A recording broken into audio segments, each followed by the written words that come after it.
Hello, Ryan here, aka Mac, and welcome. Today I will be breaking down the Persistent Universe monthly report, and there is a lot of juicy news.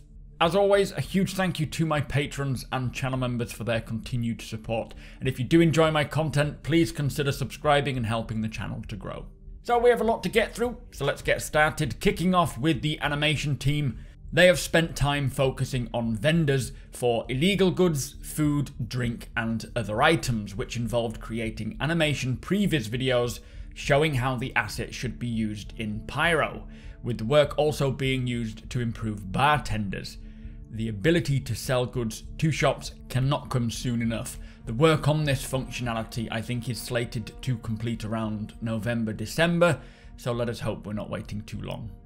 The team also progressed with the overall medical behavior, including patron previs videos, hospital healing functionality and related usables, which we have just seen on Inside Star Citizen recently, and they are also working on the drunk locomotion for status changes in both weapon and no weapon stances, with the first drop containing functional assets. We have seen the drunk flying of ships, so it'll be interesting to see how this affects the character in FPS. Now, the cowering and surrender behaviours have progressed, while additional seated idle animations were added to make the characters feel more alive. A mocap shoot was arranged for blockouts of the hygiene cubicle, hacking, navigation, arcade machines, which I'm excited for, unwell seating, additional vendor animations, animation and locomotion R&D, and the marketing team were also supported on an upcoming video. I do wonder what this video is for. Also, I really want to be able to use these arcade machines, trying to get that high score. Finally, on the facial side, progress was made on vendor lines and chow line animations. Chow line is the characters eating and drinking. Now, for the character art team, they have completed a large batch of new assets for Alpha 315, including a heat-resistant heavy armor suit that will replace the Caldera Pembroke suit. So it does look as though the heat suit that finished work in August, according to the progress tracker, is an actual replacement of the Caldera suit. Now, I expect that this is the fabric suit we saw in Inside Star Citizen, intentionally making this environment suit out of fabrics rather than the solid materials, just to separate them a little bit from maybe armored suits. So there is that distinction that this heat suit will not protect you from bullets and so forth.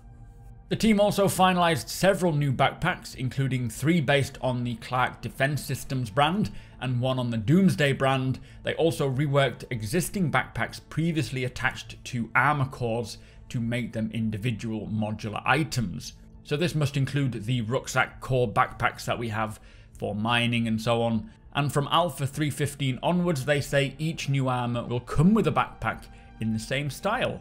Now, this is going to be a great new addition, having a backpack that we can fill with our items, because in Alpha 315 with the personal inventory, of course, if you don't pack the equipment you need and you get to the location and you're in need of something that you haven't packed, you don't have it with you. Now, on to the ship art team. They have a yet to be announced ship, originally mentioned earlier in the year, was completed, with the team's final tasks of creating additional paints currently underway. No idea what this could be. If I was to guess, I would say the 400i. I believe that is intended to be a straight to flyable, but I don't know.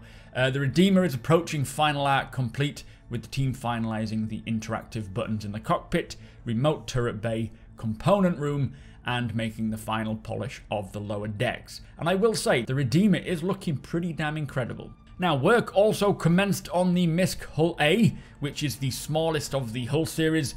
This is close to being white box complete, but its larger sibling, which is the Hull C, the middle-sized ship of the Hull series, is currently being brought up to the gold standard, with focus last month on its exterior, with the team switching out materials to the newer shaders and making sure it's ready for the current paint system. So that was quite a shock to see.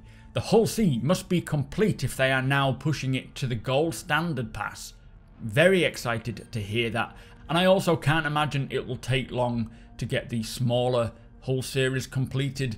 But with the Hull C already done, I wonder if we will see that revealed at CitizenCon, or maybe they're waiting for the cargo refactor, which I think finishes around November. So we will see, but that's exciting news. Two unannounced vehicles continued to progress through the pipeline. One recently completed its grey box review and is approaching final art, while the other is awaiting its grey box review, although it's close to having a finalised exterior. Again, no idea what these could be. Do let me know your thoughts as usual. Could it be the refinery ship, the Argo raft? I don't know. Refueling work was also done on the Starfarer. The refueling arm mentioned last month is now complete, with focus turning to the tractor beam assembly at the rear that forms part of the refining feature. Very excited to hear that that is now done. This whole refueling system for the Starfarer is going to be a great new addition to the PU, and I can't wait to get testing it out. We saw a little bit of this on Inside Star Citizen. The Hercules A2 passed its final art review. The Ares starfighters moved through the final art phase with the cockpit, enter and exit system, component housing, landing gear and thrusters all receiving polish. For the Drake Vulture, the cockpit, habitation area, ladder passage and cargo hold are all nearing grey box complete, and finally an all new vehicle is almost grey box complete, while art on the variant mentioned last month was finished. So there's another 2 vehicles that we just don't know about right now. That's 5 vehicles. We've got one that is practically complete, 2 that I think are going through grey box, one that's completed grey box, and then this variant this other variant is now done as well. So let me know in the comments what you think these 5 ships could be. I'm going to hazard a guess and say one is the Argo raft, one is the 400i, but the other ones I am completely at a loss. So for the audio team, ambiences and spot effects were completed for the Grimhex Hospital, and incidental voiceovers were recorded to inform players how painful treatments can be. Mechanism and explosion effects were also added for the Moabs, or the Mother of All Bombs, for the Hercules A2. Text sound design helped implement the hacking system for the sound effects team, adding sounds alongside the usual tech support. And finally, the prep for CitizenCon continued, with audio code collated assets ready to show off their new tech, which sounds interesting. Sound effects also supported the locations team with level ambient sounds that will be demoed during the event. So it sounds like either they're holding their own panel at CitizenCon, or maybe it's just going to be something that we get to experience in the main demo. We will see, but either way, very exciting. So moving on to the characters and weapon features team, they began work to separate the complex animations required for humanoid and creature skeletons from the more mechanical skeletons, the latter of which there are normally significantly more of in a scene. This will benefit from a much more streamlined animation update flow, and this allows the animation system's update rules to be better tailored to each skeleton type, and as well as improving the update time. This should see a reduction in memory usage in heavy populated areas. No idea what this is actually referring to, but it's great to hear the progress on the character rigs and so forth. In fact, the character rigging pipeline work is nearing the end of its sprint on the progress tracker, so I don't think it'll be long until we see creatures like space whales or this Boreal Stalker on shows like Inside Star Citizen actually showing them off moving. The gameplay features team progressed with the Knickknacks app, which is now feature complete, while the look and feel is currently being finalized. This is the asset manager app that will allow us to keep track of all of our items, both bought in-game and with real cash, and that is coming in Alpha 3.15 to complement the personal inventory system. The team also continued to develop dynamic events, with the team saying, "We began working on Jumptown 2, the next dynamic event, where outposts become hyper-lucrative, tempting players to fight to control the area and gather as much profit as possible. More info on that coming very soon."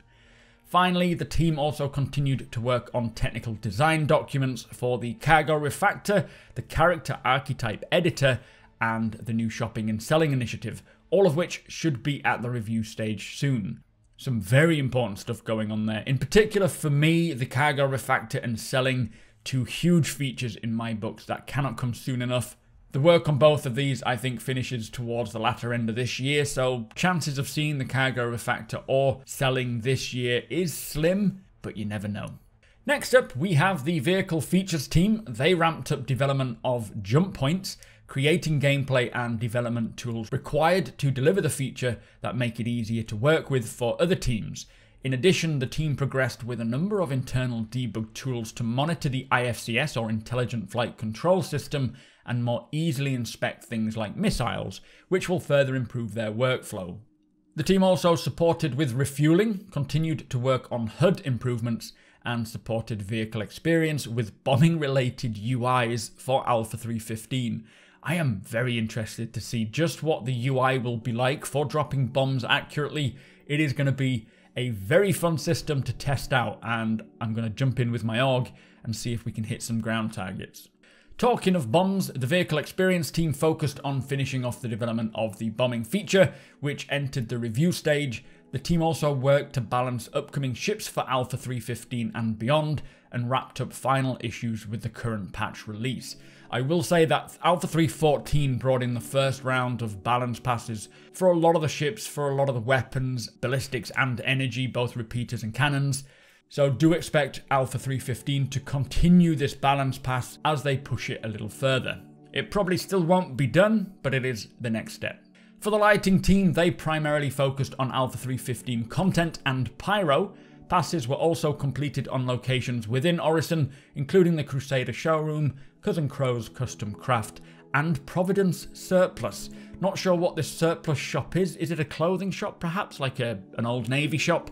I hope so, but we haven't seen this one yet.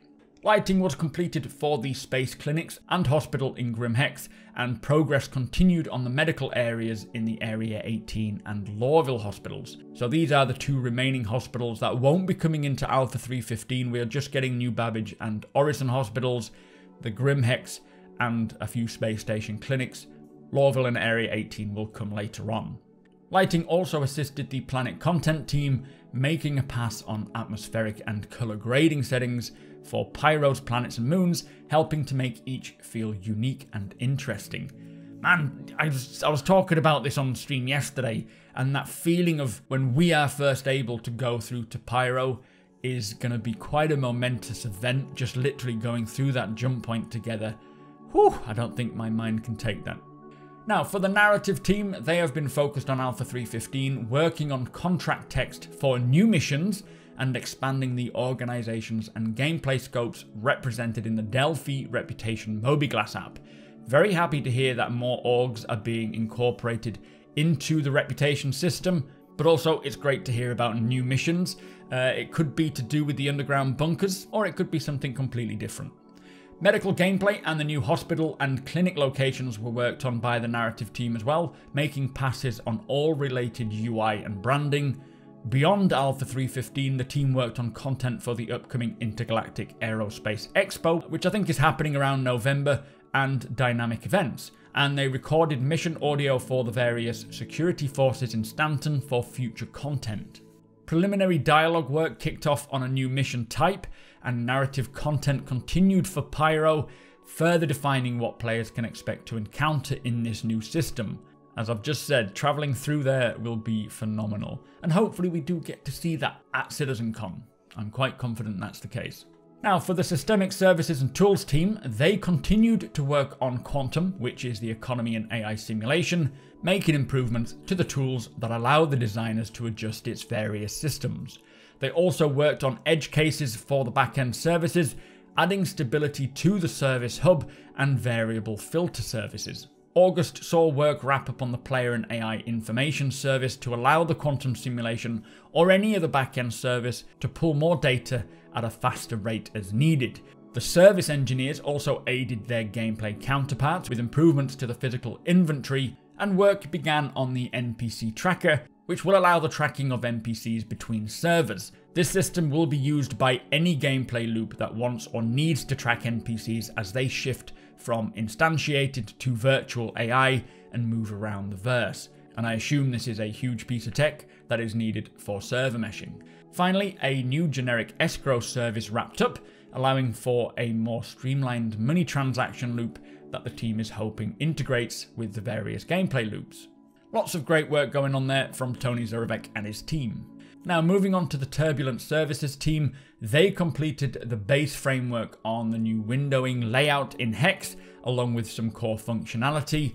They also supported the PU locations with the Might Bridge tool. I'm not sure what this is, and worked alongside QA and publishing to improve the crash handling pipeline, refining deduplication for Sentry crashes. No idea what any of that means, by the way. But finally, the team achieved a key milestone in the server meshing project, delivering the first version of the new matchmaking system. The service communicating with the new database now has all the required main features, and server optimizations were also made.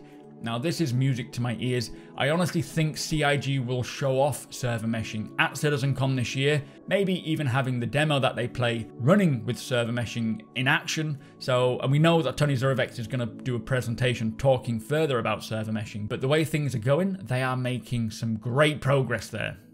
Now for the Turbulence web platform team, they worked on technical projects to add new capabilities to the engineering platform. E-commerce is working on a new database indexing solution to give the team new capabilities to efficiently search for and create new content. Now this is primarily for the pledge store, but it will also help to create new pages that don't hinder the site's performance. And the architecture team is working on a system to improve the way information passes between their various services. This will improve existing systems and enable the team to hit the ground running on new microservices that interact with other elements on the platform. For the vehicle tech team, they have put the finishing touches on the radar scanning and ping refactor for vehicles. Hopefully, this will bring some quality of life updates for ship radars and scanning, of course, as I've noticed a few issues since they updated this system in 3.14. In particular, when you're trying to mine and you're looking at the rock and you're trying to focus on a particular piece of that rock, the scanner just seems to flick back and forth, and it is very frustrating. In fact, it stopped me from mining in 3.14. So hopefully these finishing touches have fixed that issue. The team also prepared to incorporate the improvements to first-person gameplay. Some improvements were identified in the existing system and functionality, which have been included in upcoming plans accordingly. I assume they're talking about the radar scanning and ping for first-person gameplay. Sounds about right, but I don't know. Lastly, we have the visual effects team. They revisited the new vehicle sign distance field based shields. A simplified setup was provided with better scalability options, allowing fewer effects to be used across the wide range of ship scales. Also, they began working on ship wake effects, which will allow surface dust, snow and so on to be displaced when ships are rapidly flying along the surface. This will definitely look cool. It utilizes the same thruster wind volumes that we've seen when ships are landing, and I think any of those hard flying videos that we see of people flying very low to the surface, this will just make it look even more incredible. And finally, visual effects passes were done on the A2 Hercules, one of the unannounced ships mentioned earlier in the report, and for the Crusader Ares size 7 weapons. So there is a ton of work going on, and it is very exciting to hear that server meshing milestones have been reached. They are making amazing progress, and this year and next year we will definitely start to see much of that hard work reshaping the persistent universe as we see it today. It is quite an exciting time to be a backer right now, and I'm very much looking forward to seeing all of this unfold over the latter half of this year. I suppose starting around the 9th of October with CitizenCon and I guess the release of 3.15. But then continuing up to the Christmas patch as well, I think we're in for a lot of treats. But with that said, that is the Persistent Universe Monthly Report. Thank you so much for watching. If you do enjoy my videos, as I say, please consider subscribing and helping the channel to grow. We are fast approaching 40,000 subscribers, and I cannot thank you all enough. If you want to hang out with myself and my amazing community chatting all about Star Citizen, you are more than welcome over at twitch.tv/supermacbrothers, Brian. The link's in the description below. Hit the thumbs up if you don't mind, it does the channel a big favour, and tick that notification bell if you would like to be notified when my videos go live. Again, massive thank you to my patrons and channel members. Cannot do this without you guys. Thank you for watching, and I'll see you in the next one.